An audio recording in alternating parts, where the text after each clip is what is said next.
আজি আকৌ পালোঁ গছপুলি এগৰাকী মহিলাক 6টাকৈ গছপুলি দিয়া হৈছে আত্মসহায়ক গোটৰ পৰা। এইটো আচলতে কি পুলি হয় আপোনালোকে কওকচোন, জনাওকচোন। এইটো আচলতে আমি যিটো বগৰী খাওঁ যে, মই আপোনালোকক উলিয়াই দেখাইছোঁ ৰ'ব। আমাৰ গোটৰ পিনৰ পৰা আহিছিলে এইবিলাক পুলি, গোটৰ পৰা আহিছে এইবিলাক পুলি।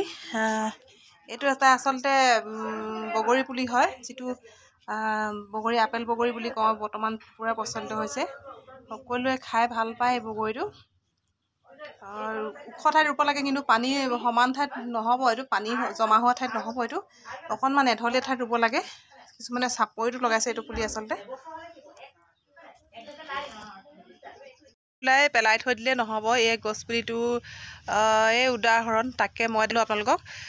গছপুলিটোক এতিয়া মই যেনেকৈ আনিলোঁ, মই জানো কোনোবা এটা ঠাইত অকল এনেকৈ গুজি থৈ দিলে হ'ব জানো, মাটি অকণমান খান্দি তাক মই ভালদৰে গোবৰ জাবৰ দি সাৰ চাৰ প্ৰয়োগ কৰি পুতিব লাগিব সুন্দৰকৈ। মাটিখিনি অকণমান মিহি কৰি ল'ব লাগিব, মাটিখিনি চপাই ল'ব লাগিব। তাৰপিছতে তাক মই এটা ধুনীয়া স্থানত, যাতে গৰু ছাগলীয়ে নেখায় তেনেকৈ মই তাক ঘেৰা দিব লাগিব। সময়ে সময়ে পানী দিব লাগিব, সময়ে সময়ে তাক চাই থাকিব লাগিব, বাচিছেনে পুলিটো, কিবা জাবৰ জোথৰ ওপৰত গজি গৈছে নেকি, কিবা হৈছে নেকি চাব লাগিব।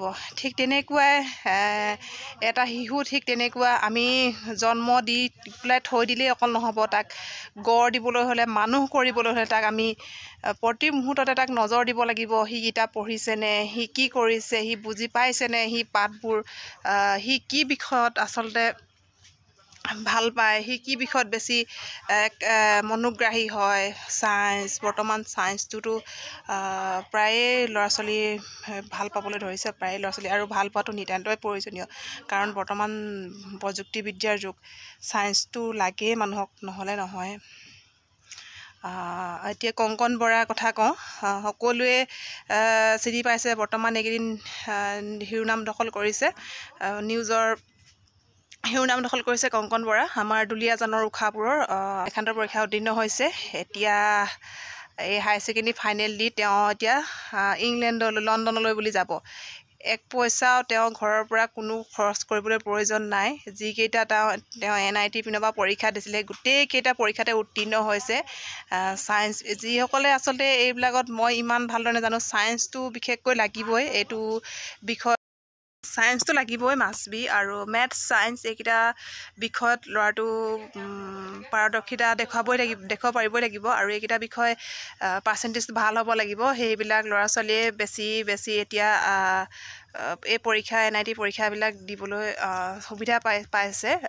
তেনেকৈ কংকন বৰায়ো সুবিধা পালে দিবলৈ কাৰণে, প্ৰতিটো পৰীক্ষাতে উত্তীৰ্ণ হৈ গৈ থাকিলে। যিটো ডিব্ৰুগড় ডিষ্ট্ৰিক্টত হৈছিলে সেইটো উত্তীৰ্ণ হ'ল, তাৰপিছত গুৱাহাটী, তাৰপিছত বেংগলোৰ, গোটেইকেইটা পৰীক্ষা উত্তীৰ্ণ হ'ল।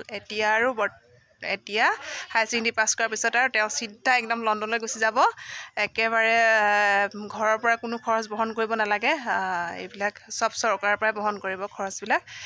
এতিয়া আৰু তেওঁৰ কোনো চিন্তাৰ কাৰণ নাই, তেওঁ যিটো বিষয়ত পঢ়িম বুলি ভাবিছে, চাগে মই খুব বেছি ভালদৰে নাজানো এই বিষয়ত, সেইটোৱে লাইন চাগে পঢ়িব, কি ভাল পায়। বিশেষকৈ এইটো বিষয়ত যাবলৈ হ'লে, এইটো লাইনত যাবলৈ ছায়েন্স আৰু মেথছটো লাগিবই, একদম কম্পালচৰি ছায়েন্স আৰু মেথছ লাগিবই। ছায়েন্স মেথছৰ পাৰ্চেণ্টেজ খুবেই ভাল হ'ব লাগিব, সেইটোৱে জানো। কংকনেও সেইখিনিয়ে কৈছিলে, যিটো ইণ্টাৰভিউ লৈছিলে, ইণ্টাৰভিউত তেওঁ সেইখিনি কথাই কৈছিলে যে ছায়েন্স আৰু মেথছটো লাগিবই, লগতে ইংৰাজীও ক'ব পাৰিব লাগিব, কাৰণ বাহিৰৰ দেশত গ'লেতো ইংৰাজীটোৱে বেছি ভাষা কোৱা হয়, নহয় জানো বাৰু। অসমতহে আমাৰ অসমীয়া। সেইকাৰণে সকলোকে কওঁ, চেষ্টাৰ অসাধ্য একোৱেই নাই আচলতে। চেষ্টা কৰিলে সকলো সম্ভৱ হৈ পৰে। যোনে নেকি এতিয়া ভাবিছে, কোনোবাই যদি ভাবিছে বোলে চৰকাৰৰ পিনৰ পৰা পঢ়িবলৈ সুবিধা পোৱা হ'লে বা কেনেবাকৈ পালোহেঁতেন, এতিয়াও তোমালোকে চেষ্টা কৰা, এতিয়াও সময় আছে। মেট্ৰিকটো ভালকৈ উত্তীৰ্ণ হোৱা, তাৰপিছতে ফৰ্ম ফিল আপ কৰিব লাগিব। যিটো অসম চৰকাৰৰ পিনৰ পৰা যিটো সুবিধা দিয়া হয়, তাতে গৈ ফৰ্ম ফিল আপ কৰিব লাগিব।